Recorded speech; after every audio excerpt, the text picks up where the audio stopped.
Christopher Columbus, one of the great European heroes, turns up on the island of Hispaniola. He was welcomed by the native people. They embraced them. They treated them with fantastic hospitality. His soldiers snatched babies from the breasts of their mothers and dashed their heads against the rocks. Children were fed alive to his dogs. Women's breasts were cut off.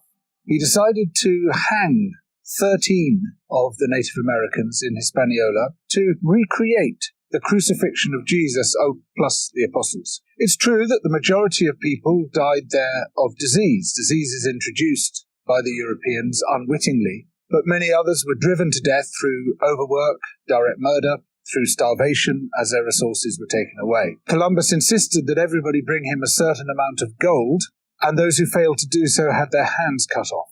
Some were sent back to their villages with their hands and their noses tied round their necks, having been amputated by his soldiers. And what he did there set the pattern for the genocidal extermination of almost all the Native American peoples. 100 million before Columbus made landfall. By the 19th century, that had come down to less than 1 million across the Americas. Overtly endorsed by such revered figures as George Washington and Thomas Jefferson, who wrote about the necessity of wiping out Native American peoples.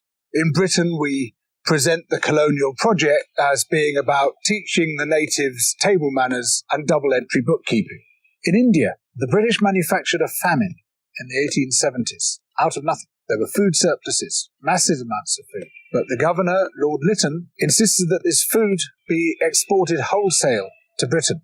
The ensuing starvation killed at least 12 million people, possibly as much as 29 million people. All relief works were banned except for hard labour in labour camps, where the inmates received the same rations as the inmates of Buchenwald, and where there was a 94% death rate per year. This was all done in the name of liberal free market capitalism. Of course, the British did something similar in Ireland. In Kenya, soon after the Second World War, there was an uprising by the Kikuyu people who wanted their land back. The Kikuyu were herded into concentration camps and fortified villages, almost the entire population of over 1 million people. People were systematically tortured to death. They invented a new kind of pliers whose purpose was first to crush men's testicles and then to cut them off. They raped women with bayonets. They raped men. Similarly, a favoured technique was to ram sand up the rectum with a stick. Sometimes they were rolled up in barbed wire and kicked around the compound until they bled to death. Some of the British soldiers boasted about this. This is within living memory. The colonial secretary lied about it. The papers documenting it were burnt.